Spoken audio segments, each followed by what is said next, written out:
ഇടതുപാളയത്തു നിന്നും പ്രമുഖരെ കൊണ്ടുവരാൻ കരുക്കൾ നീക്കി കോൺഗ്രസ്. VS അച്യുതാനന്ദന്റെ മുൻ PA ആയിരുന്ന A സുരേഷ് മലമ്പുഴയിൽ UDF സ്വതന്ത്രനായി മത്സരിക്കാൻ നീക്കം നടക്കുന്നു. നടൻ പ്രേംകുമാർ കോൺഗ്രസ് അംഗത്വം സ്വീകരിച്ച് കഴക്കൂട്ടത്ത് സ്ഥാനാർത്ഥിയാകുമെന്നാണ് സൂചനകൾ.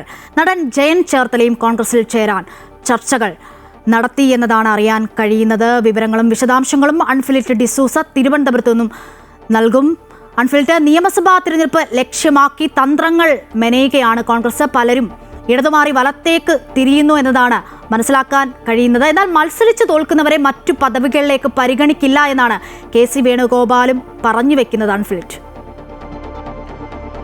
അശ്വതി, തീർച്ചയായും ഈ നിയമസഭാ തെരഞ്ഞെടുപ്പ് ലക്ഷ്യമിട്ട് വിസ്മയങ്ങൾ തീർക്കാനായി തന്ത്രങ്ങളും കരുക്കളും നീക്കുകയാണ് കോൺഗ്രസ്. ഇതിന്റെ ഭാഗമായി ഇടതു സഹയാത്രികരും ഇപ്പോൾ CPM-മായി അകന്നു കഴിയുകയും ചെയ്യുന്ന പ്രമുഖരെ കളത്തിലിറക്കാനാണ് നീക്കം നടത്തുന്നത്. ഇതിന്റെ ഭാഗമായി പലരുമായി ചർച്ചകളൊക്കെ നടത്തിയിരിക്കുകയാണ്. VS അച്യുതാനന്ദന്റെ ദീർഘകാലം അദ്ദേഹത്തിന്റെ പേഴ്സണൽ സ്റ്റാഫായിരുന്ന A സുരേഷ്, അദ്ദേഹം 10-11 വർഷമായി പാർട്ടിയിൽ നിന്ന് അച്ചടക്ക നടപടി നേരിട്ട് പാർട്ടിയിൽ നിന്ന് പാർട്ടിക്ക് പുറത്തായി നിൽക്കുകയാണ്. A സുരേഷിനെ മലമ്പുഴയിൽ UDF സ്വതന്ത്രനായി മത്സരിപ്പിക്കാനുള്ള നീക്കമാണ് കോൺഗ്രസ് നടത്തുന്നത്. പ്രതിപക്ഷ നേതാവിന്റെ യാത്ര നാളെ പാലക്കാട് വരുമ്പോൾ A സുരേഷ് ആ യാത്രയോടൊപ്പം അണിചേരുമെന്നാണ് മനസ്സിലാക്കാൻ കഴിയുന്നത്. അങ്ങനെയെങ്കിൽ അദ്ദേഹത്തെ മലമ്പുഴ UDF സ്വതന്ത്ര സ്ഥാനാർത്ഥിയായി നിർത്താനുള്ള ആലോചനകളും ചർച്ചകളുമൊക്കെ പുരോഗമിച്ചുകൊണ്ടേയിരിക്കുകയാണ്. അതോടൊപ്പം തന്നെ നടനും സംസ്ഥാന ചലച്ചിത്ര അക്കാദമിയുടെ മുൻ അധ്യക്ഷനുമൊക്കെയായ ഈ പ്രേംകുമാറിനെയും കോൺഗ്രസിലേക്ക് അടുപ്പിക്കാനുള്ള ചർച്ചകളും നീക്കങ്ങളും ഒക്കെ നടത്തിയിരിക്കുകയാണ്. KC വേണുഗോപാൽ അദ്ദേഹവുമായി ചർച്ച നടത്തിയെന്നാണ് മനസ്സിലാക്കുന്നത്. കഴക്കൂട്ടത്ത് സ്ഥാനാർത്ഥിയാകും. കോൺഗ്രസിൽ അംഗത്വം സ്വീകരിച്ച് സ്ഥാനാർത്ഥിയാകാനാണ് പ്രേംകുമാറിന്റെ നീക്കം. അദ്ദേഹം ഏറെക്കുറെ കഴക്കൂട്ടത്ത് കോൺഗ്രസ് UDF സ്ഥാനാർത്ഥിയാകുമെന്ന് തന്നെയാണ് പ്രതീക്ഷിക്കുന്നത്. നാളെ കോട്ടയത്ത് അദ്ദേഹം ഒരു പ്രധാനപ്പെട്ട കോൺഗ്രസിന്റെ പരിപാടിയിൽ പ്രേംകുമാർ പങ്കെടുക്കുമെന്ന് നമ്മൾ മനസ്സിലാക്കുകയാണ്. എന്തായാലും അടുത്ത ദിവസങ്ങളിൽ തന്നെ ഈ കാര്യങ്ങളിൽ തീരുമാനവും പ്രഖ്യാപനവും ഉണ്ടാകുമെന്ന് കരുതുന്നു.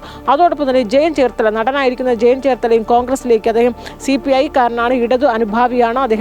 അദ്ദേഹവും ഇപ്പോൾ കോൺഗ്രസിലേക്ക് ചേരാനുള്ള ഒരു നീക്കമൊക്കെ നടത്തുകയാണ്. അവിടെയും KC വേണുഗോപാൽ ഇടപെട്ട് ചർച്ചകളൊക്കെ നടത്തിയിരിക്കുകയാണ്. ഇങ്ങനെ ഇടതുപാളയത്ത് നിൽക്കുന്നവരെയൊക്കെ പ്രമുഖരെയൊക്കെ തേടി UDF അത്തരത്തിലുള്ള തന്ത്രങ്ങൾ നിറയുന്നു. അതോടൊപ്പം തന്നെ ഏറ്റവും പ്രധാനപ്പെട്ട ഒരു യോഗമെന്ന് രമേശ് ചെന്നിത്തല, തെരഞ്ഞെടുപ്പ് സമിതി കൺവീനർ രമേശ് ചെന്നിത്തല നേതൃത്വത്തിൽ നടന്നിരുന്നു. ആ യോഗത്തിൽ സ്ഥാനാർത്ഥികളാകാൻ വലിയ മത്സരമാണ് നടക്കുന്നത് പാർട്ടിക്കുള്ളിൽ. അപ്പോൾ അതിന് കർശനമായ നിർദ്ദേശവും നിലപാടും ഇപ്പോൾ KC വേണുഗോപാൽ എടുത്തിരിക്കുകയാണ്. ആ യോഗത്തിൽ താക്കീത് നൽകിയിട്ടുണ്ട്. ആരെങ്കിലും ഈ മത്സരത്തിനൊടുവിൽ കടുത്ത പിടിവാശിയോടുകൂടി മത്സരിച്ച് തോൽക്കുകയാണെങ്കിൽ അവർക്ക് ആർക്കും പിന്നെ പാർട്ടിയിൽ ഒരു അംഗത്വം നൽകുകയില്ല, അതായത് പാർട്ടിയിൽ ഒരു പദവി നൽകുകയില്ല എന്ന്. അതായത് UDF അധികാരത്തിൽ വന്നാലും MLA മത്സരിച്ച് തോൽക്കുന്നവർക്ക് പിന്നീട് UDF-ന്റെ ഒരു സർക്കാരിലായാലും തന്നെ പാർട്ടിയിലായാലും പ്രധാനപ്പെട്ട പദവികളൊന്നും നൽകുകയില്ല.